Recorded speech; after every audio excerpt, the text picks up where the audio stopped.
Parents म्हणून तुम्हाला मुलांची वाटणारी काळजी अगदी साहजिक आहे. पण या काळजीमधून नकळत तुम्ही निगेटिव्ह ऊर्जा तर नाही ना देत तुमच्या मुलांना? मुलांच्या अभ्यासात, त्यांच्या परीक्षेच्या काळात ॲज अ पॅरेंट म्हणून तुम्ही त्यांना कशी मदत करू शकतात? पॅरेंट्स, तुमचे थॉट्स तुमच्या मुलांचं भविष्य कसं घडवतात? आई-वडिलांची एनर्जी म्हणजे मुलांचं भविष्य, ते समजून घ्या.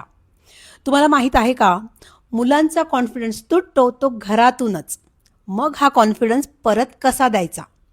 जेव्हा पालकांची एनर्जी शिफ्ट होते तेव्हा मुलं आपोआप अलाइन होतात. जर तुम्हाला मुलांची एनर्जी हाय ठेवायची असेल, भीती कमी करायची असेल, अभ्यासासाठी पॉझिटिव्ह एन्व्हायरमेंट तयार करायचा असेल, तर मी Rupali Patil, mind and manifestation coach, मी घेत आहे 1 day free energy session for parents of 10th and 12th students. इतर पॅरेंट्सही हे सेशन अटेंड करू शकतात. त्यासाठी आणि लिंक इझिली मिळण्यासाठी आधी मला फॉलो करा आणि मग कमेंट करा पॅरेंट. मी तुम्हाला फ्री सेशनची लिंक DM करेल आणि जास्तीत जास्त लोकांना शेअर करा.